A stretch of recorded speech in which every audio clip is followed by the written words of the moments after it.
కొరకై అపోస్తల కార్యముల గ్రంథం 23వ అధ్యాయం. అపోస్తల కార్యములు 23వ అధ్యాయం.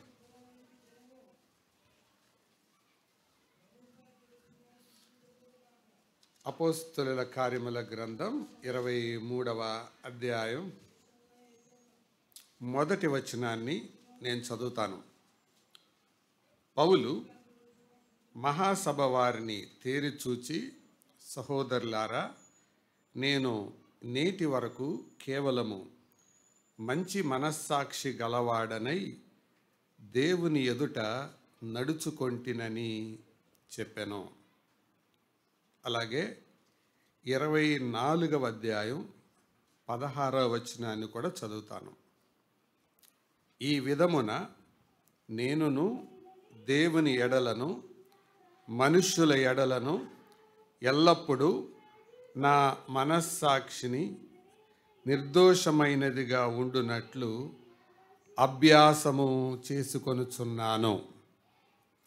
ప్రియులారా, మనం చదివిన ఈ లేఖన భాగంలో ఒక మాట మీ మనసులో పడి ఉండాలి. అదేంటంటే మనస్సాక్షి అనే మాట. ఈ ఉదయకాలం నేను మీతో చెప్పబోతున్న అంశం మనస్సాక్షితో మనకున్న సంబంధం, our relation with our conscience. మనస్సాక్షితో మనకున్న సంబంధం, దీని గురించి ఈరోజు మనం ధ్యానం చేయబోతున్నాం. జాగ్రత్తగా వినాలని ప్రభు నామమున మీకు మనవి చేస్తున్నాను. ఈ అంశాన్ని మీ ముందు పెట్టడానికి ఒక 5 విషయాలు మనకు అర్థమయ్యేలాగా మనం ధ్యానిస్తాం. మొదటిది, మనస్సాక్షిని గురించిన కొన్ని నిర్వచనాలు చెబుతాను. రెండవదిగా, మనస్సాక్షిని గురించిన కొన్ని వాస్తవాలు చెబుతాను. మూడవదిగా, మనస్సాక్షిలో రకాలు చెబుతాను. నాలుగవదిగా, మనస్సాక్షి విషయమై తీసుకోవలసిన జాగ్రత్తలు చెబుతాను. ఐదవదిగా, అపరాధ భావం కలిగిన వారి మనస్సాక్షి ఎలా ఉంటుందో, అపరాధ భావం మనస్సాక్షి కలిగిన వారు ఎలా ప్రవర్తిస్తారో అది చివరిగా చెప్పి నా సందేశాన్ని ముగిస్తాను. మొట్టమొదటిగా నిర్వచనాలు. మనస్సాక్షికి నిర్వచనం ఏంటి అని అంటే, ప్రియులారా, చాలా నిర్వచనాలు దేవుని వాక్యంలో మనం చూడలేకపోయినా మనస్సాక్షి గురించి అనేక మంది రకరకాలైన కామెంట్స్ చేశారు. వాటిల్లో నుంచి ఒక సారాంశాన్ని బయటకు తీసి చెప్పదలిస్తే, మొదటి నిర్వచనం ఏంటంటే, మంచి చెడుల, మేలు కీడుల, న్యాయాల అంతర్గత విచక్షణ న్యాయస్థానమే మనస్సాక్షి. మళ్ళా చెప్తాను. మంచి చెడుల, మేలు కీడుల, న్యాయ అన్యాయాల అంతర్గత వివేచన న్యాయస్థానమే మనస్సాక్షి. అంటే ఏది మంచో, ఏది చెడో, ఏది మేలో, ఏది కీడో, ఏది న్యాయమో, ఏది అన్యాయమో అనేది అంతర్గతంగా వివేచించి విచక్షణ చేసే న్యాయస్థానం, అంటే ఒక కోర్టు దేవుడు లోపల పెట్టాడు. దాన్నే మనస్సాక్షి అని అంటారు. మరొకటి ఏంటంటే, ఈ మనస్సాక్షి గురించి మహాత్మా గాంధీ ఆయన ఒక మాట అన్నాడు. అన్ని న్యాయస్థానాల కంటే ఉన్నతమైన న్యాయస్థానం ఒకరి మనస్సాక్షి. అన్ని న్యాయస్థానాల కంటే ఉన్నతమైన న్యాయస్థానం ఒకరి మనస్సాక్షి. ఈ న్యాయస్థానం ప్రపంచంలో ఉండే అన్ని న్యాయస్థానాలను అధిగమిస్తుంది. అంటే ఒకవేళ నేరస్తులుగా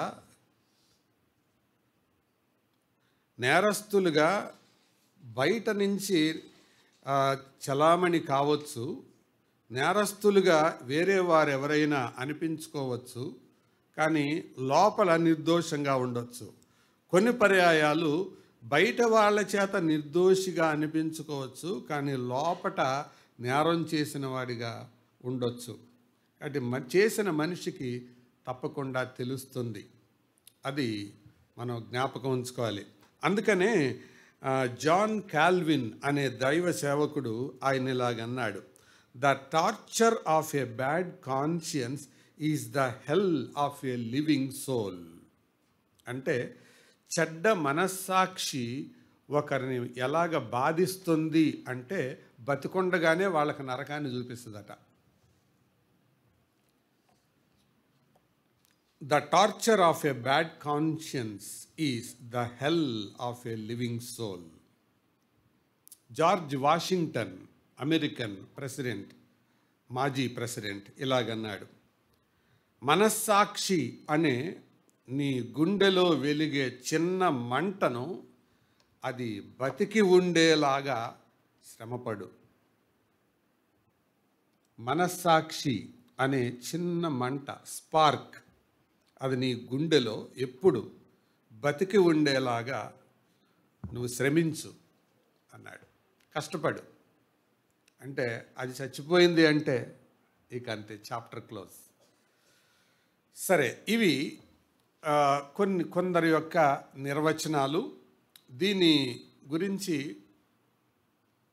7 రకాల సామాజిక పాపాలు, 7 సోషల్ ఈవిల్స్ గురించి ఒక ఆయన చెప్పాడు. వాటిల్లో 7 ఏంటంటే మీరు కావాలంటే రాసుకోవచ్చు. సామాజికంగా ఉండే 7 రకాలైన పాపాలు లేక పాపపు అలవాట్లు ఏంటంటే, పని లేకుండా వచ్చిన సంపద, వెల్త్ వితౌట్ వర్క్, మనస్సాక్షి లేకుండా అనుభవించే సుఖభోగాలు, ప్లెజర్స్ వితౌట్ కాన్షియన్స్, సత్ప్రవర్తన ఇవ్వలేని విజ్ఞానం, నాలెడ్జ్ వితౌట్ క్యారెక్టర్, నైతికత లేని వ్యాపారం, కామర్స్ వితౌట్ మొరాలిటీ, మానవత్వం లేని శాస్త్ర పరిజ్ఞానం, సైన్స్ వితౌట్ హ్యూమానిటీ, సమర్పణ లేని ఆరాధన, వర్షిప్ వితౌట్ సాక్రిఫైస్, నీతి సూత్రాలు లేని రాజకీయాలు, పాలిటిక్స్ వితౌట్ ప్రిన్సిపల్స్. ఇవి 7 రకాల సామాజిక పాపాలు. పని లేకుండా వచ్చిన సంపద, మనస్సాక్షి లేకుండా వచ్చే సుఖభోగాలు, సత్ప్రవర్తన ఇవ్వని విజ్ఞానం, నైతికత లేని వ్యాపారం, మానవత్వం లేని శాస్త్ర పరిజ్ఞానం, సమర్పణ లేని ఆరాధన, నీతి సూత్రాలు లేని రాజకీయాలు. ఇవి 7 రకాల సామాజిక పాపాలు. వీటిల్లో మనస్సాక్షి లేని సుఖభోగాలు అంటే ఒక వ్యక్తి సుఖానికి భోగానికి అలవాటు పడి మనస్సాక్షి పని చేయకపోతే అతడు ఒక జంతువులాగా, క్రూర మృగంలాగా ప్రవర్తిస్తాడు. అలాంటి సమాజంలో నేడు మనం బ్రతుకుతున్నాం. ఇది మనస్సాక్షిని గురించిన కొన్ని నిర్వచనాలు, కొన్ని వివరాలు. రెండవ మాట, మనస్సాక్షిని గురించిన వాస్తవాలు, సమ్ ఫ్యాక్ట్స్ అబౌట్ కాన్షియన్స్. మనస్సాక్షి అనేది ఒక సాఫ్ట్వేర్, అంటే లోపల ఉండే సాఫ్ట్వేర్ లాంటి. లోపల సాఫ్ట్వేర్ ఏదుందో కమాండ్, వాటి యొక్క అవుట్కమ్ అంటే వాటి యొక్క బయటకి ప్రతిచర్య అలాగుంటుంది. కంప్యూటర్ ఒక్కటే, అందులో జావా ఎక్కిస్తే దానికి తగ్గట్టు అది పనిచేస్తుంది, పైథాన్ ఎక్కిస్తే దానికి తగ్గట్టు అది పనిచేస్తుంది. సాఫ్ట్వేర్ని బట్టి ఆధారపడి ఉంటుంది. అదైతే ఒకటే. అలాగే మనస్సాక్షి కూడా అటువంటిది. నువ్వు ఏదైతే లోపల ఎక్కిస్తావో దాన్ని బట్టి అది పనిచేస్తుంటుంది. ఇది జ్ఞాపకం ఉంచుకుందాం. తర్వాత ఈ మనస్సాక్షికును పరిశుద్ధాత్మకు కొంచెం దగ్గర పోలికలు, వ్యత్యాసాలు ఉన్నాయి. అదేంటంటే కొన్ని పర్యాయాలు తప్పు చేసినప్పుడు పరిశుద్ధాత్ముడు హెచ్చరిస్తాడు, మనస్సాక్షి కూడా హెచ్చరిస్తుంది. ఏది పరిశుద్ధాత్ముడో ఏది మనస్సాక్షో వివేచన చేయడం చాలా కష్టం. కానీ దాన్ని గుర్తించడం ఎట్లా అంటే, మనస్సాక్షి తప్పు చెప్పొచ్చు కానీ పరిశుద్ధాత్ముడు తప్పు చెప్పడం. Conscience may commit mistake but holy spirit cannot. అందుకు మనస్సాక్షి అనేది చాలా చాలా ప్రాముఖ్యమైన అంశం. దాన్ని మనం వివేకంగా ఆలోచన చేయాలి. ఈ మనస్సాక్షిలో 4 స్థాయిలు ఉంటాయి. మొదట నిద్రాణమైన మనస్సాక్షి, స్లీపీ కాన్షియన్స్ అంటారు. ఒకసారి స్కూల్లో టీచర్గా ఉన్నప్పుడు 9 గంటలకు స్కూలు అయితే 10 గంటలకి ఒక పిల్లాడు చాక్లెట్ ర్యాపర్ తీసుకుంటా నవ్వులుకుంటా నెమ్మదిగా వస్తున్నాడు. అంటే వాడిలో మనస్సాక్షి ఉంది కానీ అది ఇంకా స్లీపీ స్టేట్లో ఉంది, నిద్రపోయే తత్వంలో ఉంది. అంటే వాడికి మంచో చెడో తెలియదు. అందుకే వాడు అమాయకంగా తీసుకుంటూ వస్తున్నాడు. మొదటి రోజు వార్నింగ్ ఇచ్చి వదిలేశారు, రెండో రోజు కోప్పడి వదిలేశారు, మూడో రోజు వదిలేశారు, 4వ రోజు టపా టపా 2 కొట్టారు. 5వ రోజు నుంచి వాడు వచ్చేటప్పుడు చాక్లెట్ ఉండగా దూరంగానే, చాక్లెట్తోనే వస్తాడు స్కూల్కి, దూరంగానే జేబులో పెట్టేశాడు. అంటే మనస్సాక్షి ఏమైంది? మేల్కొందనమాట. సో ఇది 2వది అనమాట. సెకండ్ స్టేజ్ మేల్కొన్న మనస్సాక్షి, అవేకెన్ కాన్షియన్స్. మొదటిది నిద్రపోయే మనస్సాక్షి, రెండవది మేల్కొనాలంటే అక్కడ పని జరగాలి. అంటే అక్కడ ఒక స్టాండర్డ్ పెట్టాలి. అది లేకపోతే ఆడు రోజు అలాగ వస్తాడు, 10వ తరగతి దాకా కూడా అలాగ వస్తాడు ఆడు. అందుకని అక్కడ ఒక స్టాండర్డ్ పెట్టాలి. ఆ తర్వాత పాక్షికంగా పనిచేసే మనస్సాక్షి, పార్షియల్లీ వర్కింగ్ కాన్షియన్స్. అంటే కొన్నిసార్లు పని చేస్తుంది, కొన్నిసార్లు పని చేయదు. తర్వాతది స్టేజి చచ్చిపోయిన మనస్సాక్షి. కొందరు మనస్సాక్షి చచ్చిపోద్ది. అందుకే అంటుంటారు, రే నీకు మనస్సాక్షి పని చేయట్లేదా అంటారు. గమనించారా? ఒకసారి ఒక ఊరేగింపు వెళ్తుందట. ఏంటంటే బలవంతాన భర్త శవం ముందు భార్యను కట్టిపడేసి తీసుకొని వెళ్తున్నారు. అప్పుడు సతీ సహగమనం అలవాటు ఉన్న రోజుల్లో ఆ భర్త శవం కట్టెల మీద పడుకోబెట్టి భార్యను కూడా బలవంతంగా దాని మీద తోసి తాళ్ళతో కట్టేసి తగలబెడుతుంటే చూసేవాళ్ళు అడిగారంట, ఏమని అంటే, ఏంటి సార్ మీకు అసలు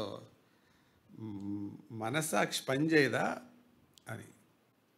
బతుకున్న ఆవిడ్ని చచ్చిపోయిన వాడితో అలా కాల్చేస్తున్నారేంటి అని అంటే, మాకు మనస్సాక్షి పనిచేయదు అన్నారంట. అప్పుడు ఆ నిలబడిన వాళ్ళు అన్నారంట, మాకు కూడా అందుకే మనస్సాక్షి పనిచేయదు, మీలాంటి వాళ్ళ పిట్టలను కాల్చినట్టు కాల్చాలనిపిస్తుంది అన్నారంట. అంటే చచ్చిపోయిన మనస్సాక్షి అవతలోడిని చంపుతుంటే, నష్టపోతుంటే ఏమీ చలనం ఉండదు. అది ఒక వ్యక్తి బాధలో ఉంటే, ఒక వ్యక్తి సమస్యలో ఉంటే, ఒక వ్యక్తిని మనస్ఫూర్తిగా బాధపడుతూ ఉంటే స్పందించని మనస్సాక్షి అది చచ్చిపోయినట్లు లెక్క. అంటే ఈ స్టేజెస్ ఉంటాయి. ఇప్పుడు మనస్సాక్షిలోని రకాలు చెప్తాను, టైప్స్. స్లైడ్ వేస్తారు చూడండి, అది మీరు రాసుకోండి, రాసుకోగలిగిన వాళ్ళు, లేకపోతే తర్వాత మీకు గ్రూప్లో కూడా పెడతారు. మనస్సాక్షిలో కొత్త నిబంధనలో ఇన్ని రకాల మనస్సాక్షులు ఉన్నాయి, కనపడుతున్నాయా? వీటిల్లో కొన్ని రకాలు కలర్స్తో వేయడం జరిగింది. మీకు ఏమేమి రంగులు కనపడుతున్నాయి చెప్పండి. రెడ్. రెడ్ అంటే అది ఒక విశ్వాసికి ఉండవలసిన మనస్సాక్షి. అది నువ్వు ఒక విశ్వాసివైతే ఆ రెడ్ కలర్లో ఉండే లక్షణాలు మనస్సాక్షి నీకు ఉండాలి. అవన్నీ ఈరోజు మనం చూడలేం. రెండోది, వేరే కలర్ ఏం కనపడుతుంది మీకు? బ్లాక్ లేదా blue. Black, bluish black, blackish బ్లూనో ఏదో ఒకటి. ఆ మూడు అవిశ్వాసులకు ఉండేవి. అవిశ్వాసుల్లో కనపడే ఈ లక్షణాలు అన్నమాట. తర్వాత వేరే కలర్ ఏం కనపడుతుంది? ఆరెంజ్.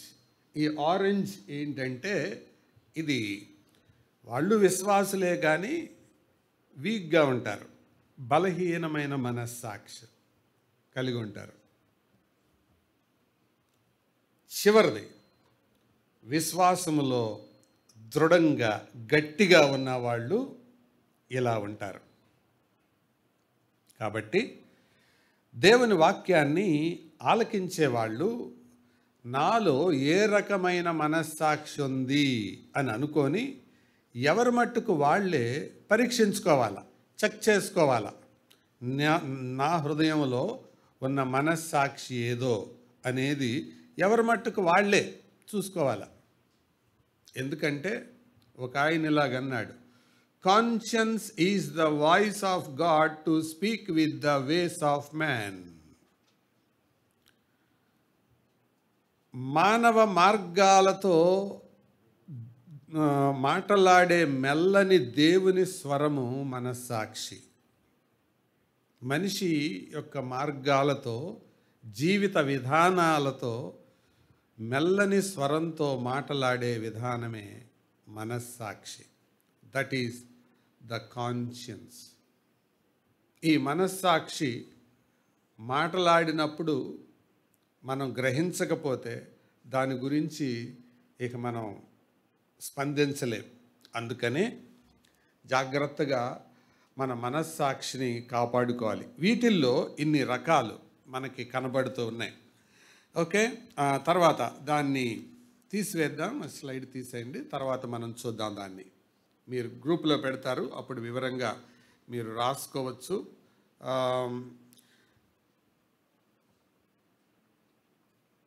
విమానంలో బ్లాక్ బాక్స్ అని ఒకటి ఉంటుంది. ఆ బ్లాక్ బాక్స్లో ఇదివరకటి రోజుల్లో బ్లాక్ బాక్స్ అనేవాళ్ళు, దానికి అదే పేరు, దాని రంగు కూడా అదే. కాలం గడిచే కొద్దీ వారు బ్లాక్ బాక్స్ని రంగు మార్చారు ఆరెంజ్ కలర్కి.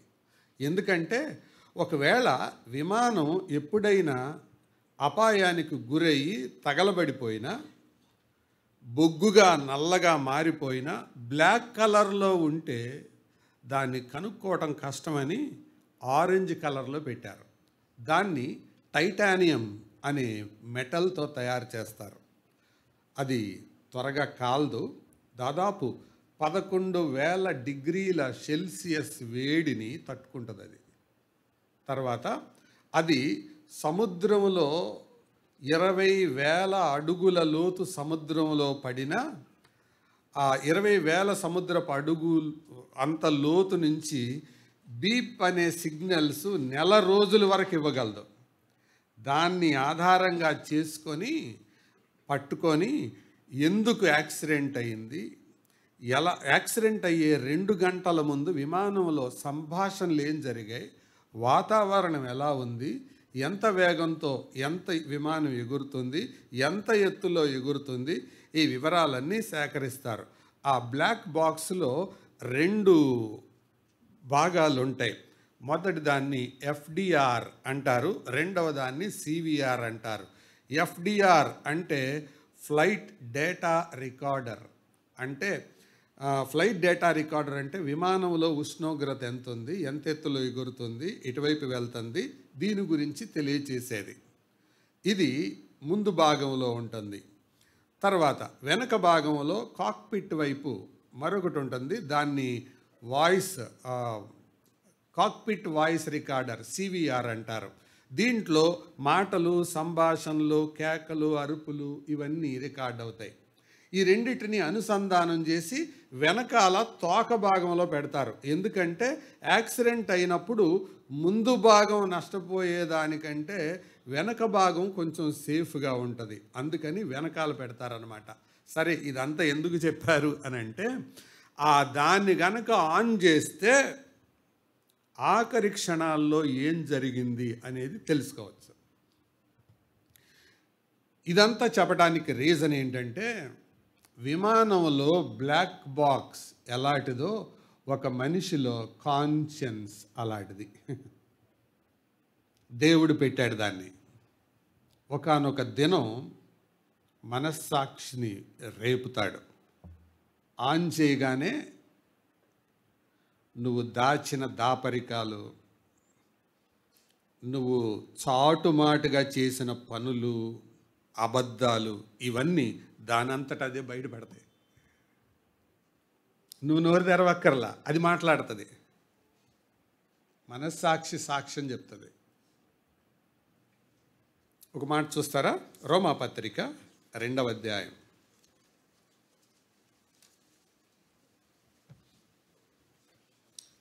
రోమాపత్రిక 2వ అధ్యాయం వచనం కనపడిందా? ఎన్నో 15, 14, 15 కలిసి 15 చదవండి.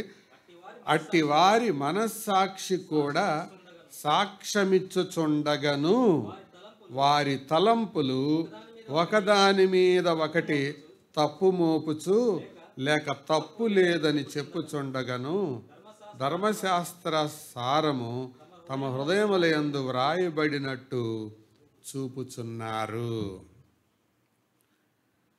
మనస్సాక్షి అనేది సాక్ష్యం చెబుతుంది. మీకు సంగతి తెలుసా? నార్కో అనాలిసిస్ టెస్ట్ అంటారు. అది లై డిటెక్టర్స్ టెస్ట్ అన్నమాట. ఒక మనిషికిని సెమీ కాన్షియస్లో పెట్టి మాట్లాడిస్తారు. అలా మాట్లాడించేటప్పుడు ఏం జరిగిందో నిజం చెప్పేస్తాడన్నమాట.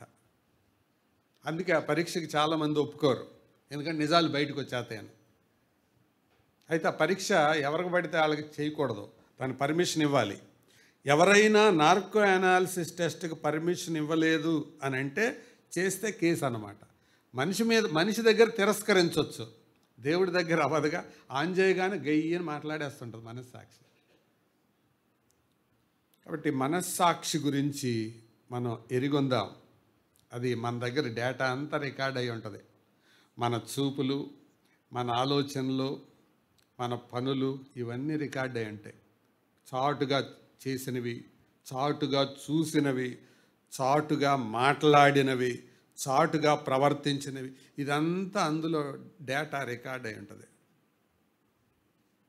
మనస్సాక్షి అంత ప్రాముఖ్యమైనది. సో ఈ మనస్సాక్షి విషయంలో అపోస్తలుడైన పౌలు క్రొత్త నిబంధనలో చాలా పర్యాయాలు ప్రస్తావించాడు. ఆయన ప్రస్తావించినన్ని సార్లు మరెవరూ ప్రస్తావించలా. అందుకే 24వ అధ్యాయం 16వ వచనంలో ఓ మంచి మాట అన్నాడు కదా. ఏమని? ఈ విధమున నేనును దేవుని ఎడలను మనుష్యుల ఎడలను ఎల్లప్పుడూ, అందరం కలిసి చదువుదాం రెండో మాట. ఈ విధమున నేనును దేవుని ఎడలను మనుష్యుల ఎడలను ఎల్లప్పుడూ నా మనస్సాక్షి నిర్దోషమైనదిగా ఉండునట్లు అభ్యాసము చేసుకొనుచున్నాను. ఈ మనస్సాక్షిని గురించి నేను లెక్కబెట్టలేదు, ఎవరో లెక్కబెట్టిన ఆయన చెప్పారు. క్రొత్త నిబంధనలో 31 పర్యాయాలున్న మనస్సాక్షి అన్న పదాన్ని ఎక్కువ ప్రయోగించింది అపోస్తలుడైన పౌలు. తను ఒక ప్రాక్టీస్ కలిగి ఉన్నాడు. ఏంటి తను చేస్తున్న అభ్యాసం? నా మనస్సాక్షి దేవుని ఎడల మనుషుల ఎడల, ఇద్దరి ఎడల ఎలా ఉండాలని? నిర్దోషంగా ఉండాలని. మనుషులు 2 రకాలు. మొదటి రకం ఏంటంటే దేవుని ముందు నేను నిర్దోషినండి, మనుషులు ఏమనుకుంటే నాకెందుకండి అని బతక నేర్చిన వాళ్ళు ఉంటారు. అలాంటి వాళ్ళు నా సంగతి దేవుడికి తెలుసండి అంటారు. అది దొంగ బతుకు. ఎందుకంటే దేవునికి ఒక మనిషి ఎలా కనపడతాడో మరొకరికి కూడా అలాగే కనపడాలి. అది వాస్తవికమైన బ్రతుకు.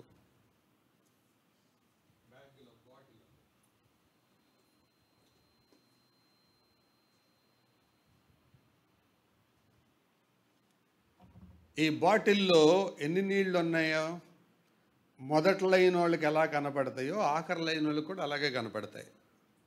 ఎమ్ ఐ రైట్ ఆర్ నాట్? నా ఎడం పక్కన వాళ్ళకి ఎలా కనపడుతుందో కుడి పక్క వాళ్ళకి కూడా అలాగే కనపడుతుంది. మనస్సాక్షి కూడా అలాంటిదే. ఎవరైనా అబ్బాయి నేను దేవుడి ముందు సూపర్ కొన్నానండి, మనుషుల ముందు నేను అలా లేనని అనుకుంటే అది వాళ్ళ కర్మ అండి అని అనుకున్నారనుకోండి, అది దొంగ బతుకు. అందుకే పౌలు అంటున్నాడు, పౌలు యొక్క బోధ బ్రతుకు రెండు సమన్వయంతో కూడినది, కోఆర్డినేషన్ లైఫ్. అందుకే ఈ రెండిటిని సమన్వయం చేసి మాట్లాడతాడు. నువ్వు దేవుని ముందు పరిశుద్ధుడివా, మనుషుల ముందు కూడా అలాగ ఉండాలి. మనుషుల ముందు దీనుడివా, దేవుని ముందు కూడా అలాగ ఉండాలి. అది వాస్తవికమైన బ్రతుకు. నా నిజం ఏంటో దేవుడికి తెలుసండి అని అంటారు కొంతమంది. వడ్డుదే. బట్టలు వేసుకున్నామని మనం అనుకుంటే సరిపోద్దా? మనుషులకు కూడా కనపడాలా? నా ప్రశ్న అర్థమైందా? బట్టలు వేసుకున్నామని మనం అనుకుంటే సరిపోద్దా? మనం వేసుకున్నట్టు మనుషులకు కూడా కనపడాలా అని అడుగుతున్నాను కదా. మన మనస్సాక్షి బాగుందని మనం అనుకుంటే సరిపోద్దా? అవతల వాళ్ళకు కూడా కనపడాలా? మరి కనపడుతుందా?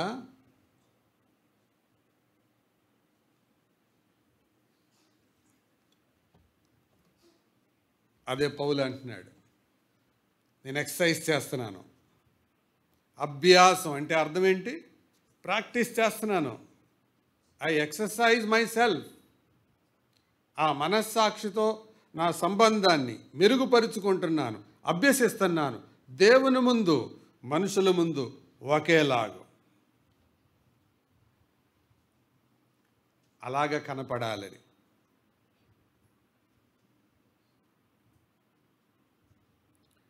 ఒకసారి ఒక ఆయన నా దగ్గరికి వస్తా పాట పాడుకుంటూ వస్తున్నాడు. దేవుణ్ణి స్తుతించుడి ఎల్లప్పుడు దేవుణ్ణి స్తుతించుడి అని వచ్చి పాట పాడుకుంటూ పెద్ద పాట పాడుకుంటూ వచ్చాడు. వచ్చి లోపలికి వచ్చేసారు. అన్నా అనుకుంటూ వచ్చి తలుపులు వేసేసి కిటికీలు వేసేసి ఇక ఏడుపు మొదలు, అన్నా నన్ను క్షమించన్నా, చెప్పలేని పాపం చేశానన్నా, నీకు మాత్రమే తెలుసన్నా, అన్నా నన్ను క్షమించన్నా. లోపల నుంచి ఏంటి వచ్చేటప్పుడు ఒక సీను, లోపల ఒక సీను, అయిపోయిన తర్వాత మళ్ళీ తలుపులు తీసేసి ఏమి ఎరగనట్టు, అన్న మంచిదన్న వెళ్ళొస్తానని. అంటే బయటోడికి కనపడేటప్పుడు ఎట్లా కనపడుతున్నాడు? ఏమీ లేనట్టు ఉత్సాహంగా. లోపలికి వచ్చి నా ముందు చెప్పండి చిన్నపిల్లోడు ఏడిచినట్టు ఏడుస్తున్నాడు. దీన్ని క్లియర్ కాన్షియస్ అంటారా? నాటకం. అది నాటకం. నాటకాలు వేదికలకు సరిపోతాయి, దేవునికి సరిపోవు. వేదిక మీద నాటకాలు వేయచ్చు, దేవునికి సరిపోవు. జరిగిన వాస్తవం చెప్తున్నాను నేను. ఎంత డ్రామా ఆర్టిస్టులు ఉంటారండి. మనస్సాక్షి చచ్చిపోతే ఇలాంటి డ్రామాలు వేస్తుంటారు.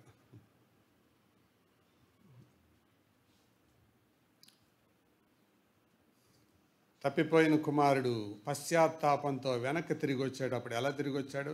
ఎవరు చూడబాకండి రా, నేను మా నాన్న దగ్గరికి వెళ్తున్నాను, ఎవరు చూడబాకండి, అనుకుంటూ వచ్చాడా? అందరూ చూస్తుండగా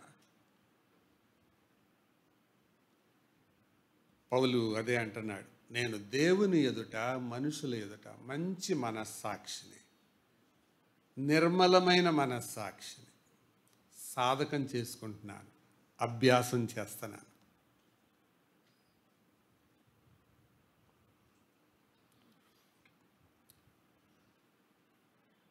ప్రియులారా, మన క్రైస్తవ జీవితంలో ఈ మనస్సాక్షిని జాగ్రత్తగా కాపాడుకోవాలి.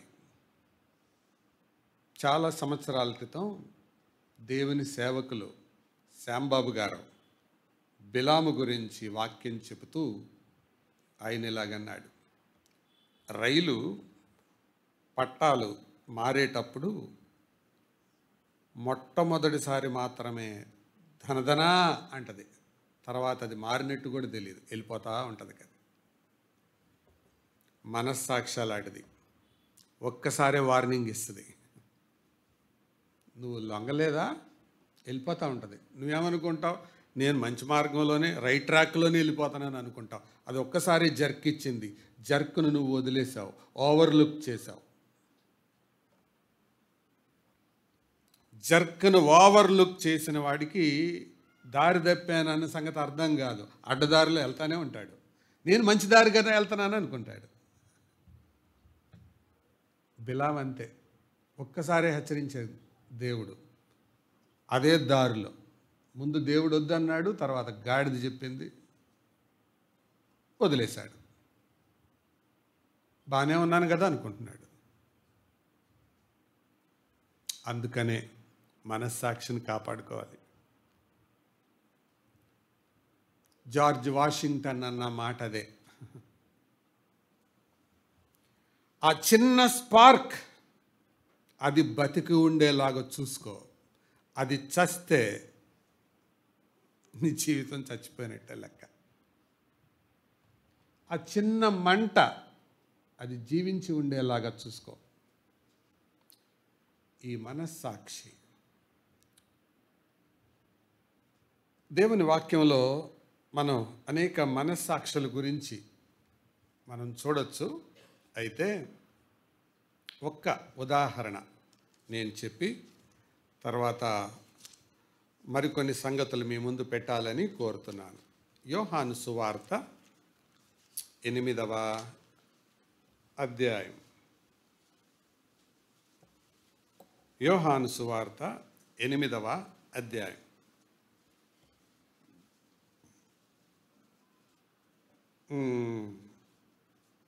ఎనిమిదవ వచనం. మరలా వంగి వారా మాట విని పెద్దవారు మొదలుకొని చిన్నవారి వరకు ఒకని వెంట ఒకడు బయటికి వెళ్ళిరి. అక్కడ ఒక అంకె వేసి ఉంటుంది చూడండి.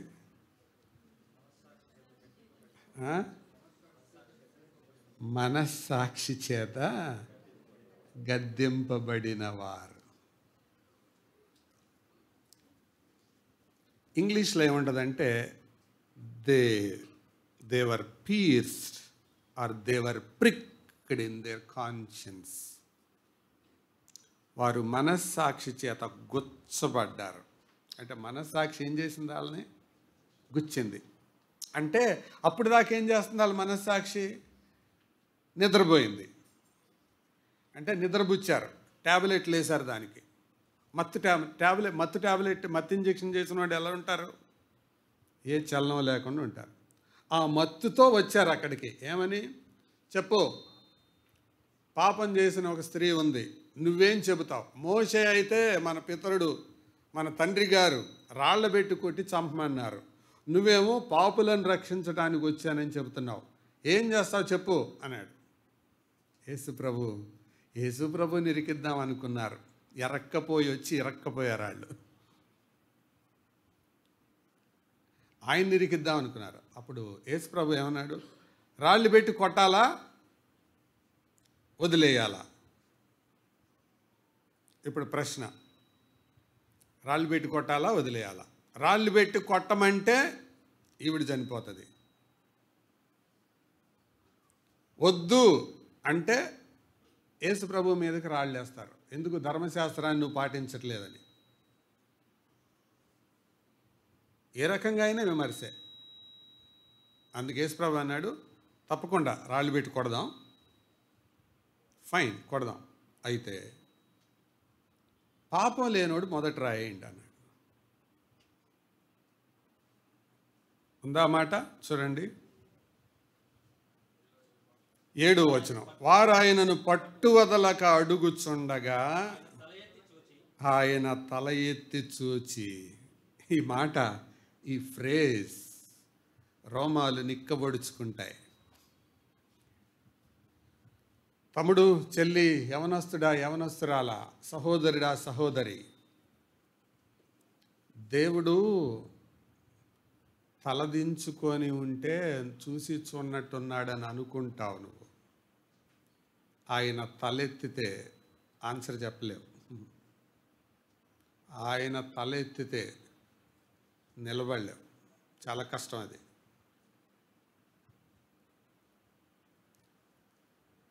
తలెత్తి చూశాడు. అప్పటిదాకా ఏదో రాసుకుంటున్నాడు ఆయన. వాళ్ళ మాటలు వింటూనే రాసుకుంటున్నాడు. ఏమి రాస్తున్నాడు అనేది మనకి తెలియదు. దాని గురించి వాదోపవాదాలు అవసరం లేదు. ఏదో రాసుకుంటున్నాడు. కొట్టమంటావా అంటే కొట్టండి అన్నాడు. ఆ బయలుదేరేటప్పుడు వాళ్ళు కొట్టండి కొట్టండి అనుకుంటూ బయలుదేరుతున్నారు. కొట్టండి. ఆ రోడ్డు మీద ఉండేవాళ్ళు, రే ఏంట్రా ఊరేగింపు వెళ్తుందంటే, ఎవరో పాపం చేశారంటే, అంటే అదే ఇంట్లో వాళ్ళు కూడా, పిల్లలు కూడా, అరే నువ్వు కూడా వెళ్ళి ఒక రాయి వేసిరారా అన్నారు. ఆడు కూడా బయలుదేరాడు. ఆడు వెళ్తుంటే ఆడి పిల్లాడు, నేను కూడా వస్తారా అని బయలుదేరాడు. ఆడంతా ఆడితో ఆడుకున్నారు, నేను కూడా వస్తానురా అని బయలుదేరాడు. మొత్తం అంతా బయలుదేరారు. వాళ్ళు వెళ్తుంటే ఆ ఇంట్లో ఉన్నవాళ్ళు స్వరం విని, అరే వెళ్తుంది ఈ మంచి కార్యంలో మనం కూడా పాలు పంపులు పొందాం, పదండ్రా అని వాళ్ళు బయలుదేరారు. పెద్ద ఊరేగింపు. బయలుదేరి మందిరం దాకా వచ్చారు. ప్రభు దేవాలయంలో ఉన్నాడు, రాసుకుంటున్నాడు. నిలబెట్టారు. ఇటువైపు ప్రభు, అటువైపు జనం, ఈ రాళ్ళు పెట్టి కొట్టే సమూహం, మధ్యలో స్త్రీ. ఇది దృశ్యం. చెప్పు. మోషే ఇలా చెప్పాడు, నువ్వేం చెప్తావు అన్నాడు. అంటే ప్రభు ఏమన్నాడు? కొట్టండి, రాళ్ళు పెట్టి కొట్టండి, కానీ షరతు ఏంటి? పాపం లేనుడు కొట్టండి. ఆ మాట అనగానే నిద్రాణమైన మనస్సాక్షి ఒక్కసారి ఉలిక్కి పడింది. వెంటనే ఒకరి ముఖాలు ఒకరు చూసుకుంటున్నారు. రే, నువ్వు వచ్చేటప్పుడు ఈ ఛాన్స్ నాకు దొరకలేదు, ఆడికి దొరికింది అనుకున్నావు కదరా, నీ సంగతి నాకు తెలీదా అని అనుకున్నాను. ముఖంలో చూసేటప్పటికి తలకాయ దించేసుకున్నాడు. ఇంకొకడు చిన్నపిల్లోడు, అరే నువ్వు చిన్నపిల్లోడు అయిన ఆడి చేసిన దొంగతనం, ఆడిన అబద్ధాలు అవి గుర్తొస్తున్నాయి. నేను ఎట్లా రాయిరా అని రాయి అక్కడ, ఎక్కడోళ్ళు అక్కడ రాయి అక్కడ పడేసి వెళ్ళిపోయారు. ఎందుకు వెళ్ళారు? మనస్సాక్షి వాళ్ళని గుచ్చింది. దీని అర్థం ఏంటంటే, యేసయ్య తలెత్తితే ఎవడైనా తలదించుకోవాల్సిందే. ఎవడైనా తలెత్తుకున్నాడంటే అర్థం ఆయన తలదించుకున్నాడని. ఆయన తలెత్తితే, ఎదురుగా తలెత్తే దమ్ము ఎవరికి లేదు, ఎత్తలేరు. చేసిన పాపాలు, జీవితంలో ఉన్న అవిధేయతలు చూసి చూడనట్టు దేవుడు వ్యవహరిస్తున్నాడు అని అనుకోవద్దు. ఆయన తలదించుకున్నాడు. ఎందుకో తెలుసా? నీ మనస్సాక్షి నిన్ను గుచ్చుతుందేమో అని. He is waiting for a chance. నువ్వు మారు మనసు పొందుతావని. అంతేగాని ఆయన తలెత్తాడంటే ఇక నువ్వు అడ్రస్ ఉండవు. మారు మనసు పొందని వాళ్ళు, రక్షణ లేని వాళ్ళు, గుర్తుంచుకోండి, మనస్సాక్షి చేత గుచ్చబడ్డారు. రాళ్ళన్నీ అక్కడే పడిపోయినాయి. ఎటువల్ల అటు వెళ్ళిపోయారు. ఇక మిగిలింది ఎవరు? యేసుప్రభు ఒక్కడే. ఒకవేళ రాళ్ళు వేస్తే ఎవరేయాలి? ఆయన వేయాలి. ఎందుకంటే పాపము లేనివాడు ఆయన కాబట్టి. కానీ ఆయన అన్నాడు ఏమని? అమ్మా, ఎవరు నీకు శిక్ష విధింపలేదా? లేదు ప్రభువా, నేనును నీకు శిక్ష విధింపను, వెళ్ళి పాపం చేయకుండా బతుకు. ఇక్కడ మనస్సాక్షి రెండు రకాలుగా ఉంది, గమనించారా?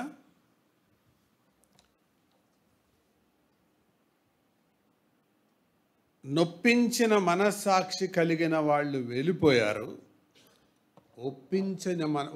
ఒప్పించబడిన మనస్సాక్షి కలిగిన స్త్రీ అక్కడే నిలిచింది.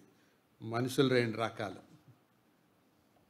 నొచ్చుకుంటే వెళ్ళిపోతారు, నొచ్చుకుంటే మానేస్తారు. ఒప్పుదల కలిగిన వాళ్ళు నిలుస్తారు.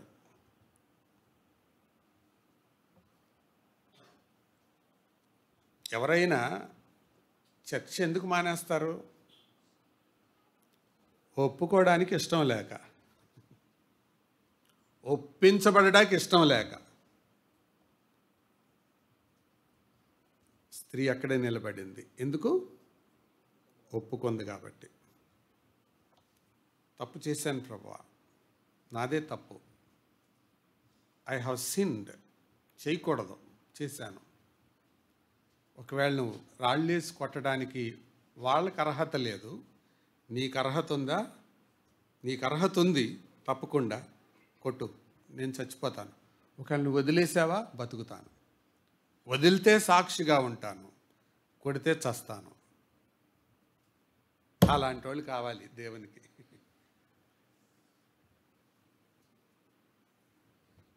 దేవునికి కావాల్సింది ఇటువంటి వాళ్ళు. మనస్సాక్షి గుచ్చి వదిలేసిపోయేవాళ్ళు కాదు.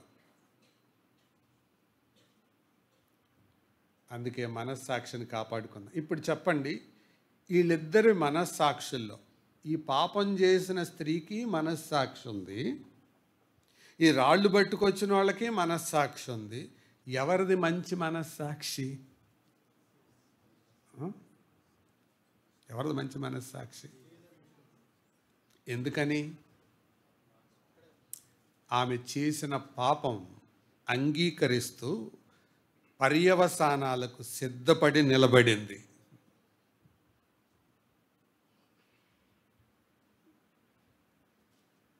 వాళ్ళదెందుకు చెడ్డ మనస్సాక్షి? మనస్సాక్షి గుచ్చింది, ఒప్పుకోవడానికి ఇష్టం లేక, సరి చేసుకోవడానికి ఇష్టం లేక చెక్కేశారు వాళ్ళు. చెక్కబడటానికి ఇష్టపడింది నిలిచింది, చెక్కబడటానికి ఇష్టపడిన వాళ్ళు చెక్కేశారు. అందుకే ప్రభు ఆమెను క్షమించి చెక్కి మాట అన్నాడు. ఏమని? Sin no more. లోకం అంటది సిన్ వన్స్ మోర్. సాతానుడు అంటాడు సిన్ సమ్ మోర్. సేవియర్ అంటాడు సిన్ నో మోర్. ఇంకొకసారి పాపం చేయి. ఇది సమాజం అనే మాట. ఇంకా కొంచెం పాపం చేయి, ఇది సాతానుడు అనే మాట. ఇక నువ్వు పాపం చేయొద్దు, ఇది సార్వభౌముడు అనే మాట. నీ జీవితంలో ఏం జరుగుతుంది ఇప్పుడు? సొసైటీని అనుసరించి ఇంకొకసారి చేద్దాం అనుకుంటున్నావా? సాతాను మాట విని మళ్ళీ మళ్ళీ చేస్తున్నావా? యేసు ప్రభు మాట కింద బతుకుతూ పాపము లేకుండా మంచి మనస్సాక్షిని అభ్యాసం చేసుకుంటున్నావా? ఎలా ఉంది నీ మనస్సాక్షి? అన్ని సాక్ష్యాల కంటే ఉత్తమమైన సాక్ష్యం మనస్సాక్ష్యం. ప్రియులారా, ఈ ఉదయకాలం దేవుని మాటలు ఆలకిస్తుండగా ఇంకా మారు మనసు లేనివారు, రక్షణ లేనివారు, దేవుని బిడ్డలు కానివారు రక్షణ పొందండి. ఒక ఆయన దేవుని సన్నిధికి రావట్లేదు అని మరొకరు అడిగితే ఆయన అన్నాడు, అమ్మో అక్కడికి వెళ్తే వాక్యం వినటానికి భయం వేస్తుంది, భయం వేసి నేనేం చేయలేకపోతున్నాను, అందుకే చర్చికి రావట్లేదు అని. వాక్యం వినటానికి భయం వేసి చర్చి మానేస్తే ఆ భయం నిన్ను ఎక్కడికి తీసుకెళ్తుంది అది అర్థం అవట్లా. అది ఎట్లా? అప్పుడు నేను ఒక ఉదాహరణ చెప్పాను. రైల్వే ట్రాక్ మీద కూర్చొని అమ్మో రైలు చాలా వేగంగా వస్తుంది, చూడలేకపోతున్నాను అని కళ్ళు మూసుకొని అక్కడే కూర్చుంటే ఏం జరుగుద్ది? కూర్చుందా రైల్వే ట్రాక్ మీద, బాబోయ్ ఈ వేగం తట్టుకోలేకపోతున్నాను, చూడలేకపోతున్నాను, అక్కడే కూర్చున్నాడు. ఏం జరుగుద్ది? కాసేపు కళ్ళు మూసుకుంటాడు, తర్వాత శాశ్వతంగా మోస్తాడు. దేవుని వాక్యంకి భయపడి చర్చి మానేస్తే, దేవుని మాటలు వినడానికి వెనుకంజ వేస్తే జరిగేది అదే. కళ్ళు మూసుకొని రైల్వే ట్రాక్ మీద కూర్చున్నోడి సందంలో ఉంటావు నువ్వు. శాశ్వతమైన ఆ ప్రతీకారాన్ని తప్పించుకోలేవు, దేవుని ఉగ్రతను తప్పించుకోలేవు. మార్చుకోవడానికి ఇష్టపడాలి కానీ, మారడానికి ఇష్టపడాలి కానీ, నువ్వు మానుకోవడానికి ఇష్టపడితే దానికి ఎవరేం చేయగలరు? దాన్ని వెళ్ళిపోతుంటే యేసుప్రభు వారు వాళ్ళని పిలిచి, ఆగండి మరి అంతవాళ్ళు వెళ్ళిపోతున్నారేంటి, పెద్దవాళ్ళందరూ వెళ్ళండి, చిన్నపిల్లలు అరే మీరన్నా వచ్చి ఒక రాయి వేయండిరా అని అనలేదు. పెద్దవాళ్ళని పోతే పోని, పిల్లలన్నా ఉండరా అనలా. అంటే ఇక్కడ ప్రభువుకి కావలసింది ఎవరంటే పెద్ద చిన్న అది కాదు సమస్య. పాపాన్ని ఒప్పుకునే మనస్సాక్షి కలిగిన వాళ్ళు కావాలి ఆయనకి. చేసిన పాపం పెద్దదే, కానీ ఒప్పుకునే మనస్సు ఉందే, అది ఆమెను అక్కడ నిలబెట్టింది, బైబిల్ చరిత్రలోకి ఎక్కించింది ఆమెను. మనస్సాక్షి చేత గుచ్చబడిన వారు, గద్దింపబడిన వారు, మనస్సాక్షి వారిని గద్దించింది. అది మనస్సాక్షి చచ్చిపోయి పాపం చేసింది, కానీ మేల్కొని అక్కడే ఉంది. వీళ్ళకు కూడా మనస్సాక్షి మూసుకొని పోయి, కళ్ళు మూసుకొని పోయి తరుంతానికి వచ్చారు, చంపడానికి వచ్చారు. మనస్సాక్షి గద్దించగా మార్చుకోవడానికి ఇష్టపడక వదిలేసి వెళ్ళిపోయారు. ఇక్కడ కూడా ఈ రెండు రకాలే ఉంటారు. సరి చేసుకునేవారు కొందరు, సరి చేసుకోవడానికి ఇష్టపడని వారు కొందరు. నువ్వు ఏ టైపో అది దేవునికి నీకే తెలుసు. ఈ ప్రసంగం కూడా నీ బ్లాక్ బాక్స్లో రికార్డ్ అవుతుంది. అక్కడ తెరుస్తాడు దేవుడు. నీలో ఒక బ్లాక్ బాక్స్ ఉందని చెప్పానుగా, అందులో రికార్డ్ అవుతుంది ఇది, ఈ మెసేజ్ కూడా. మనస్సాక్షి అనేదాన్ని జాగ్రత్తగా కాపాడుకోవాలి. దేవుడు మనకిచ్చిన ఒక గొప్ప వరం. ఈ మనస్సాక్షిని వివేకంగా కాపాడుకుందాం. మంచిది. ఈ సందర్భంలో ఎన్ని సంగతులు విన్నాం మనం? మనస్సాక్షి గురించిన నిర్వచనాలు 2, వాస్తవాలు 3, రకాలు 4, చెప్తాను జాగ్రత్తలు. దీని గురించి మనం తీసుకోవలసిన జాగ్రత్తలు చదువుకుందాం. మొట్టమొదటిగా అది చదవటకు ముందు మొదటి మాట చెప్తాను. ఈ మనస్సాక్షిని feed your conscience with the word of God. దేవుని వాక్యం చేత నీ మనస్సాక్షిని పోషించు. నీ మనస్సాక్షి ఆరోగ్యవంతమైనదిగా ఉండాలంటే ఆ మనస్సాక్షిలో ఏమి ఎక్కాలి? Feed your conscience with the word of God.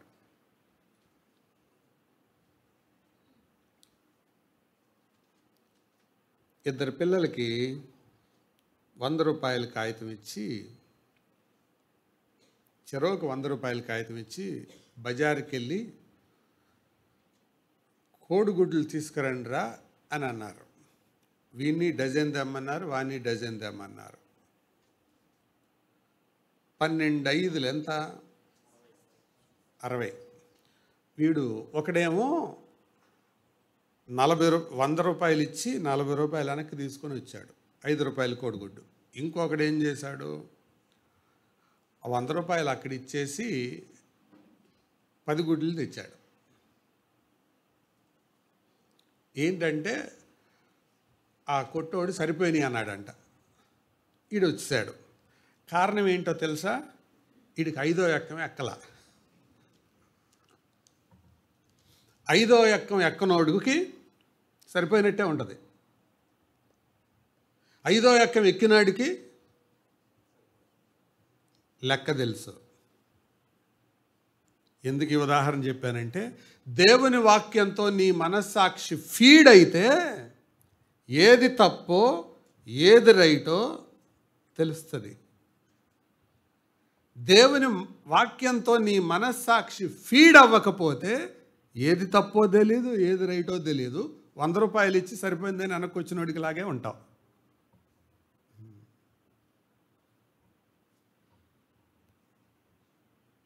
అందుకే feed your conscience with the word of God. రెండవది, discipline your conscience with the spirit of God. దేవుని ఆత్మ ద్వారా నీ మనస్సాక్షిని క్రమశిక్షణలో పెట్టు. అదే పౌలు రోమీలకు రాస్తూ అంటాడు, ఏమని? ఆత్మచేత శరీర క్రియలను చంపివేయుడి. డిసిప్లిన్, క్రమశిక్షణలో పెట్టు. శరీరములో ఎప్పుడూ పోరాటం జరుగుతూనే ఉంటుంది. నీ కళ్ళు అపవిత్రమైన దానిని చూడటానికి పరుగులు తీస్తుంటాయి. నీ కాళ్ళు అపవిత్రమైన వాటి వైపు పరిగెడటానికి ప్రయత్నిస్తూ ఉంటాయి.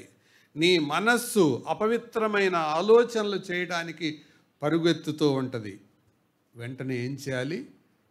ఆత్మకు అప్పగించాలి. నువ్వు అక్కడి నుండి పారిపోవాలి.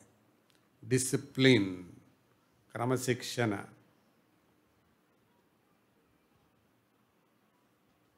అది తీసుకోవలసిన జాగ్రత్త. మూడవది, train your conscience in the fear of God. దేవుని భయము కింద నీ మనస్సాక్షికి అభ్యాసం ఇవ్వు, శిక్షనివ్వు. 3 మాటలు చెప్పాను ఇప్పటిదాకా. చెప్పండి. మొదటిది, feed your conscience with the word of God. దేవుని వాక్యం ద్వారా నీ మనస్సాక్షిని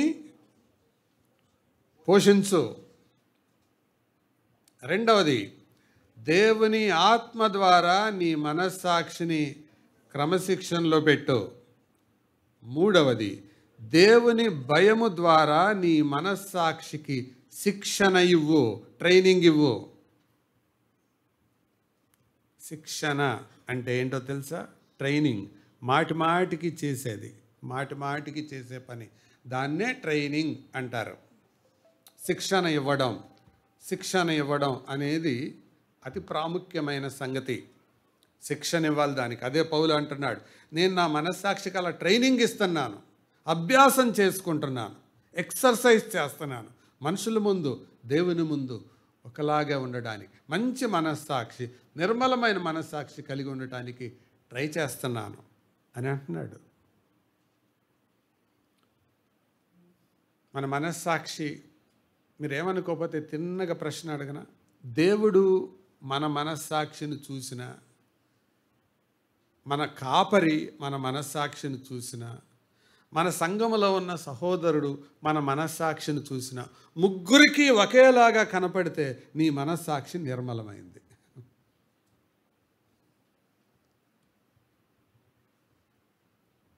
అలా కనపడకపోతే ఎక్కడో కొర్రె ఉందన్నమాట,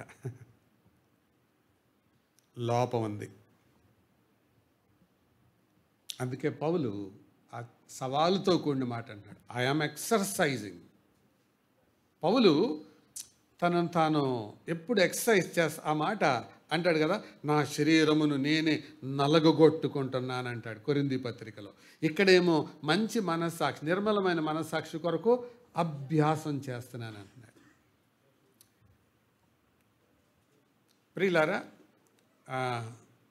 ఒక ఆలోచన చెప్పనా? నాకు మంచి ఉద్యోగం రావాలండి, నా కోసం ప్రార్థన చేయండి అని అనేవాళ్ళు ఎక్కువ ఉంటారా తక్కువ ఉంటారా? చెప్పండి. ఎక్కువ ఉంటారు. Very good.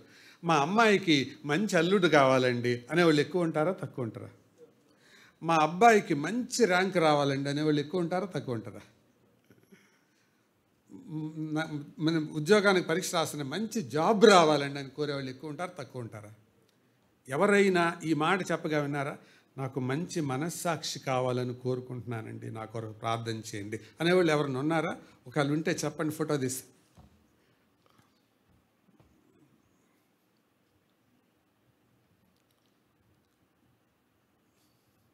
పాల్ అదే అడుగుతున్నాడు. నా మనస్సాక్షి నిర్మలమైందిగా ఉండటానికి చూస్తున్నాను. నేనేదో అంతస్తులు కట్టి, మేడలు కట్టి, వస్తు వాహనాలు సంపాదించి టాప్ లెవెల్లో ఉండాలని కోరుకోవట్లేదు. కానీ నేనేం చేస్తున్నాను? దేవుని ఎడల, మనుషుల ఎడల మంచి మనస్సాక్షి కలిగి ఉండాలని ట్రై చేస్తున్నాను, అభ్యాసం చేస్తున్నాను. ఈ సంగతి జ్ఞాపకం ఉంచుకుందాం. తర్వాత చివరి మాట, guard your conscience till the day of the Lord. ప్రభు దినం వరకు నీ మనస్సాక్షిని భద్రపరుచుకో.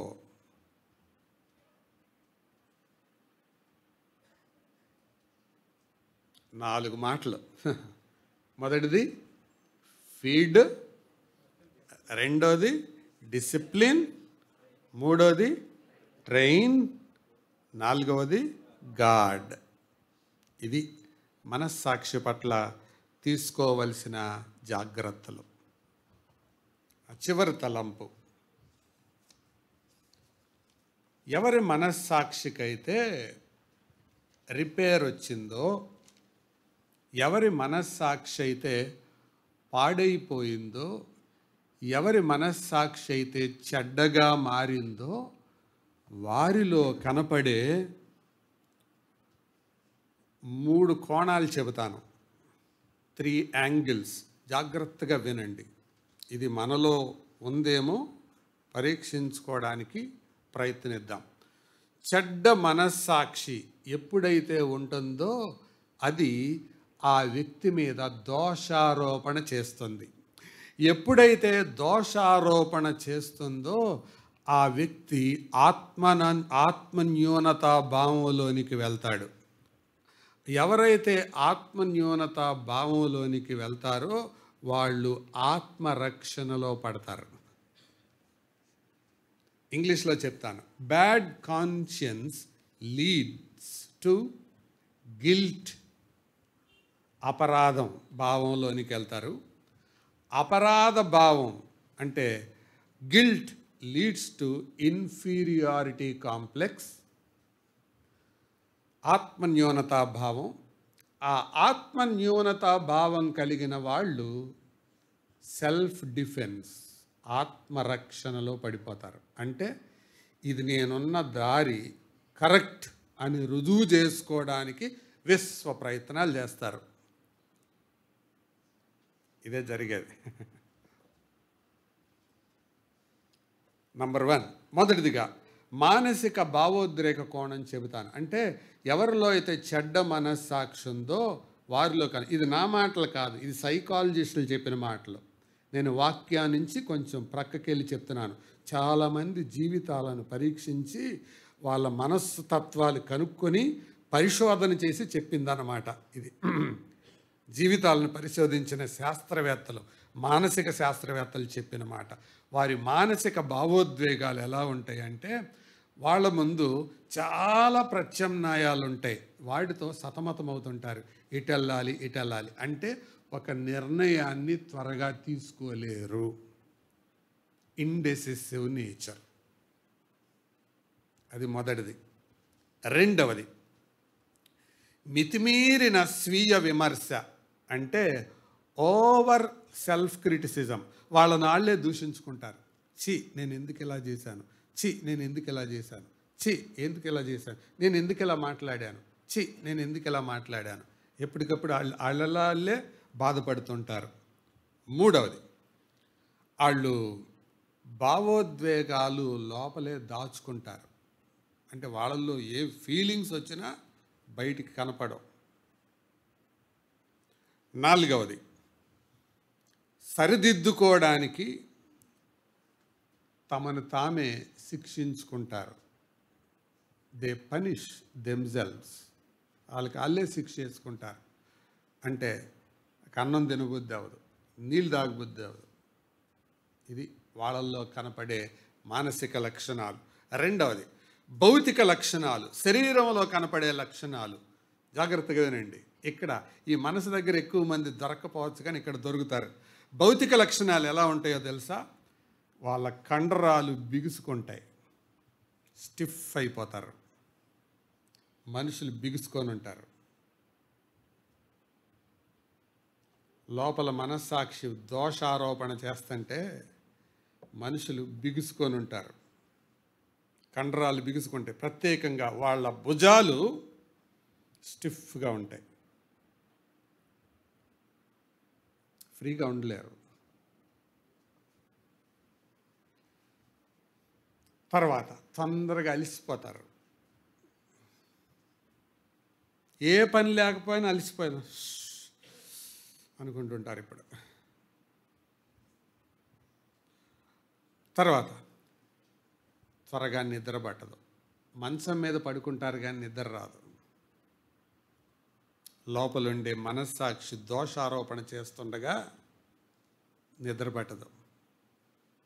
తర్వాతది తిన్నది అరగదు.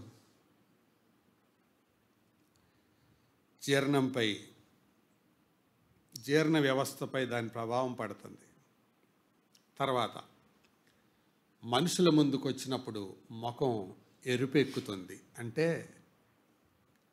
ముఖం కందగడ్డలా పెట్టుకుంటారన్నమాట, మన భాషలో చెప్పాలంటే. ముఖం మాడుచుకుంటారంటారు చూసారా? ఏంట్రా ముఖం అట్ట మాడుచుకున్నావు అంటారు చూసారా? లోపల మనస్సాక్షి దోషారోపణ చేసేటప్పుడు ముఖం మాడిపోయి ఉంటుంది. కయ్యను చేసిన పని అదే. కయ్యను, నీవేళ నీ ముఖాన్ని నేల మోపుకున్నావు. దేవుడు చాలా ఫ్రీగా మాట్లాడుతున్నాడు అతనితో, కానీ కయ్యను స్టిఫ్గా అయిపోయాడు. భౌతికంగా కనపడే లక్షణాలు అవి.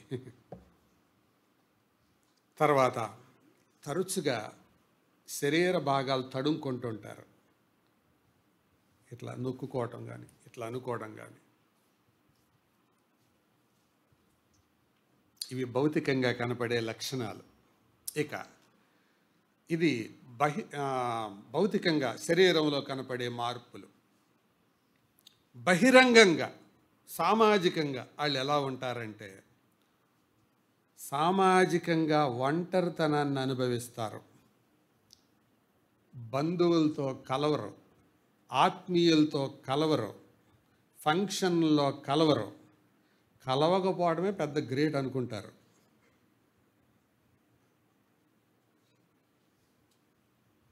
మీటింగులు అంటే ఎలర్జీ ఉంటుంది వాళ్ళకి. కలుసుకోవడం అంటే మనుషుల మధ్య ఉండటానికి ఇష్టపడరు. ఎందుకో తెలుసా? దోషారోపణ మనస్సాక్షి లోపల ఉన్న వాళ్ళు మనుషుల మధ్య ఉండలేరు. ఒంటరి చేసేస్తుంది వాళ్ళని. కుటుంబంలో కూడా అంతే. తల్లిదండ్రులతో సమయాన్ని గడపలేరు, పిల్లలతో సమయాన్ని గడపలేరు, భార్య భర్తల మధ్య సరైన సమన్వయ సంబంధం ఉండదు. ఉరికూరికే రియాక్ట్ అయిపోతుంటారు. అపరాధ భావం సామాజికంగా ఒంటరితనం చేసేస్తుంది. రెండవది, ప్రజలను, స్థలాలను, సందర్భాలను తప్పించుకోవడానికి ప్రయత్నిస్తారు.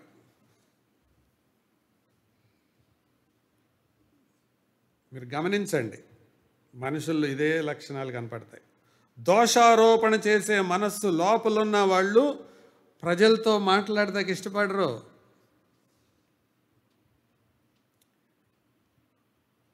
పబ్లిక్ ప్లేసెస్ అంటే ఇష్టపడరు. ఎప్పుడు లోపలే ఒంటరిగా ఇంట్లోనే. అదే వాళ్ళ లోకం, అదే వాళ్ళ సామ్రాజ్యం. ఆ సామ్రాజ్యానికి వాళ్ళే రాజు, వాళ్ళే రాణి.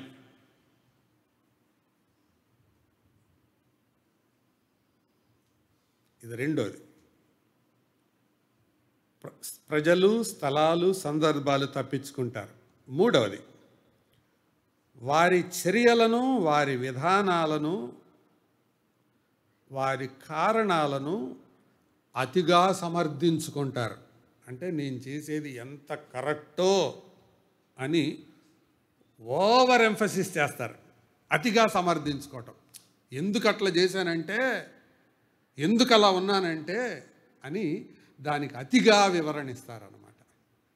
దోషారోపణ చేసే మనస్సాక్షి లోపల ఉన్నప్పుడు ఎక్స్ట్రా ఎక్స్ప్లెనేషన్ ఇస్తారు అవసరమైన దానికంటే. అంటే చివరికి అవతలోళ్ళు అనాలని కోరతారు, కానీ వీళ్ళంత పిచ్చి రకాలు ఉండరని అవతలోళ్ళు అనుకుంటారని వాళ్ళకి తెలియదు పాపం. మేము చాలా చెప్పేశాం, మమ్మల్ని అవతలోళ్ళు అర్థం చేసుకున్నారు అని అనుకుంటారు, కానీ అంత అమాయక చక్రవర్తులు, అంత అమాయక రాణులు అన్నమాట. ఎక్స్ట్రా ఎక్స్ప్లెనేషన్ ఇచ్చుకుంటారు. ఇది సామాజికంగా కనపడేది. తర్వాత వాళ్ళని ప్రశ్నిస్తే తట్టుకోలేరు, క్వశ్చనింగ్ తట్టుకోలేరు. వాళ్ళకి ప్రశ్నలు అంటే అస్సలు ఇష్టం ఉండదు. అందుకే కొన్ని పర్యాయాలు మీకు క్వశ్చనేర్ ఇస్తాను చూసారా, అది మీరు రాస్తారో రాయకపోతారో కానీ మైండ్ సెట్ అయితే అర్థమైపోద్ది నాకు. క్వశ్చనింగ్ ఇరిటేషన్గా ఉంటుంది అలాంటి వాళ్ళకి. పొగ పెట్టినట్టు ఉంటుంది, కారం పెట్టినట్టు ఉంటుంది. అందుకు ఆన్సర్ చేయలేరు దానికి. ఇవన్నీ బైబిల్లో ఉన్నాయా అని అంటారు. ప్రశ్నించబడటాన్ని ఇష్టపడలేరు. ఇవన్నీ దోషారోపణ కలిగిన మనస్సాక్షి కలిగిన వాళ్ళల్లో కనపడే సామాజిక బహిరంగ ప్రవర్తన. క్వశ్చనింగ్ తట్టుకోలేరు. కాబట్టి సోదరులారా, జాగ్రత్తలు గుర్తుపెట్టుకుందాం. అందుకే దీని నుండి తప్పించుకోవడానికి ఒక్క సూత్రం ఉంది, అది చెప్పి నేను ముగిస్తాను. రండి, హెబ్రీయులకు రాసిన పత్రిక 10వ అధ్యాయం. హెబ్రీయులకు రాసిన పత్రిక 10వ అధ్యాయం 21, 22 వచనాలు నేను చదువుతున్నాను. దేవుని ఇంటి పైన మనకు గొప్ప యాజకుడున్నాడు గనుకను, 22 కలిసి చదువుదాం. మనస్సాక్షికి కల్మషము తోచకుండునట్లు ప్రోక్షింపబడిన హృదయములు గలవారమును, నిర్మలమైన ఉదకముతో స్నానము చేసిన శరీరములు కలవారమునై ఉండి, విశ్వాస విషయములో సంపూర్ణ నిశ్చయత కలిగి యథార్థమైన హృదయముతో మనము దేవుని సన్నిధానమునకు చేరుదము. అంటే ఈ నిర్మలమైన మనస్సాక్షిని కలిగి ఉండటానికి సూత్రాలు ఏంటో తెలుసా? అక్కడ చెప్పబడినవి. 1, మనకు ఒక గొప్ప ప్రధాన యాజకుడు ఉన్నాడు. We have a great high priest. 2, మన మనస్సాక్షి కల్మషం తోచకుండా ప్రోక్షించబడిన హృదయాలు. అంటే వీ హ్యావ్ ద అటోనింగ్ బ్లడ్. యేసు ప్రభు యొక్క రక్తం మనకుంది. 3, నిర్మలమైన ఉదకముతో స్నానము చేసిన శరీరములు. ఉదకం అంటే ఏంటి? నీళ్లు. ఉదకం అంటే నీళ్లు. నీళ్ళకి ఇవ్వబడిన పోలిక ఏంటి? దేవుని వాక్యం, వర్డ్ ఆఫ్ గాడ్. తర్వాత చివరి మాట, యథార్థమైన హృదయముతో మనము దేవుని సన్నిధానమునకు చేరు. మనకేముంది ఇంకా? దేవుని సన్నిధి. ఇవండి. మనస్సాక్షి మైలుబడిందా? దోషారోపణ చేస్తుందా? ఇదిగో వనరులు ఉన్నాయి, బాగు చేసుకో, రిపేర్ చేసుకో. ఎలా రిపేర్ చేసుకోవాలి ప్రభువా అంటే, ఇదిగో చూడు, పైన ప్రధాన యాజకుడు ఉన్నాడు, ఆయన కార్చిన రక్తం ఉంది, ఆయన ఇచ్చిన వాక్యం ఉంది, ఆయన ఉండే సన్నిధి ఉంది. 4 ఇచ్చాడు. కాసుకో, కట్టుకో, కాపాడుకో.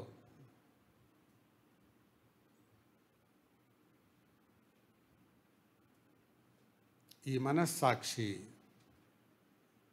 నిర్మలంగా కాపాడుకుంటే ప్రభువు ఎదుట నిల్చున్నప్పుడు మనం ఎంత ఆనందంగా ఉంటామో. అలా కాకపోతే ఒక ఆయన అన్నాడు, దోషారోపణ చేసే మనస్సాక్షి మనలో మనకే ప్రతిపక్షం. ఏంటి చెప్పండి? దోషారోపణ చేసే మనస్సాక్షి మనలో మనకే ప్రతిపక్షం. ఒక డిసీజ్ ఉంది తెలుసా మీకు? ఆ రోగం పేరేంటో నేను మర్చిపోయాను. ఆ డిసీజ్ ఏంటంటే మనలో ఉండే ఆరోగ్యవంతమైన కణాలను అదే తినేస్తుంది. మన శరీరమే తింటుంది. ఆటో ఇమ్యూనిటీ డిసీజా? ఓకే. మనలో ఉండే రోగము మనలో ఉండే ఆరోగ్యవంతమైన కణాలను అదే తినేస్తుంది. రోగ కణాలు ఆరోగ్యవంతమైన కణాలు తినేస్తాయి. శరీరంలో జరుగుతుంది అది. అది శరీరంలో ఎలా ఉందో ఈ దోషారోపణ చేసే మనస్సాక్షి నీలో నీకు ప్రతిపక్షంగా ఉంటుంది. అందుకే నేరస్తులను పోలీసులు అలాగే పట్టుకుంటారు. వాళ్ళ బాడీ లాంగ్వేజ్ చెప్పేస్తుంది, వాళ్ళ కళ్ళు చెబుతాయి, వాళ్ళ బాడీ చెప్తుంది. శారీరక పరిభాష చాలా ఉన్నతమైంది. మనకి టైంకి రావాలి అని మనకి ఇక్కడ టీచింగ్, ప్రకటనలు, హెచ్చరికలు అన్నీ ఉంటాయి. ఆలస్యంగా వచ్చే వాళ్ళల్లో మనసులు ఎట్లా ఉంటుంది చెప్పండి? ఆ వచ్చిన వాళ్ళు వందనాలు తిన్నగా చెప్పలేరు ఆలస్యంగా వస్తే. ఎందుకు అంటే లోపల ఆల్రెడీ ఫీడ్ అయ్యింది, అరే నేను లేటుగా వచ్చానే అని.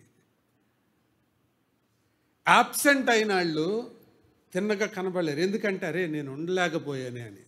అదే దోషారోపణ. ఫీడ్ అయిన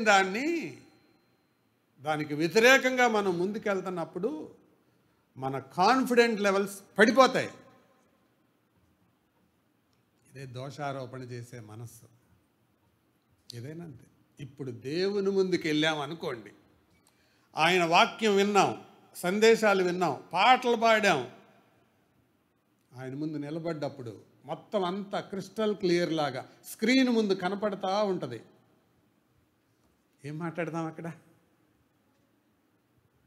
మనస్సాక్షి బ్లాక్ బాక్స్ ఆన్ చేస్తాడు ప్రభు, అదే మాట్లాడుతుంటుంది. ఏం మాట్లాడదాం? అందుకే భూమి మీద ఉండగానే బాగు చేసుకున్నాం. ప్రధాన యాజకుడు ఉన్నాడు, రక్తం ఉంది, వాక్యం ఉంది, ఆయన సన్నిధి ఉంది. తల వంచండి, ప్రార్థన చేసుకుందాం.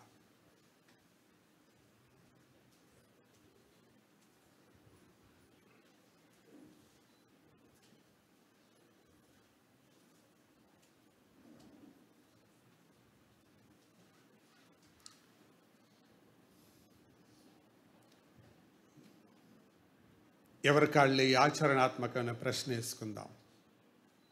How is my conscience? నా మనస్సాక్షి ఏ రకంలో ఉంది?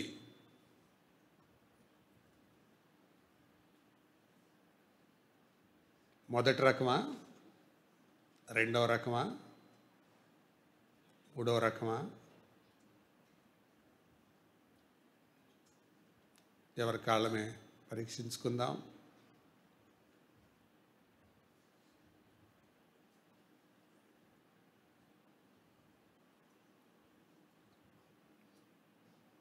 పరిశుద్ధుడైన తండ్రి, ఈ ఉదయకాలం మీరు ఇచ్చిన వర్తమానాన్ని బట్టి వందనాలు. మనస్సాక్షితో మా సంబంధం ఏ రీతిగా ఉండాలో మీ గ్రంథములో నుంచి కొన్ని విషయాలు మేము నేర్చుకున్నాం. మా మనస్సాక్షిని మంచిదిగాను, నిర్మలమైనదిగాను, నిర్దోషమైనదిగాను, యోగ్యమైనదిగాను కాపాడుకున్నట్లు కృపనివ్వండి. ఎంతమంది హృదయాల్లో మీ వాక్యం ముద్రించబడిందో వారిలో కార్యం జరిగించి మహిమ పొందమని ఈ వారములో మా ఎదుట ఉన్న పరిచర్యలు, ప్రయాణాలు సహాయం దయచేయమని యేసు ప్రభు ద్వారా వినయంతో వేడుకుంటున్నాము తండ్రి. ఆమేన్. తండ్రి అయిన దేవుని ప్రేమ, ప్రభువు రక్షకుడైన క్రీస్తు యేసు కృప, పరిశుద్ధాత్మని సన్నిధి, సహవాసం, సమాధానం సదా మనతో ఉండి నడిపించునుగాక. ఆమేన్. మంచిది. అందరికీ వందనాలు.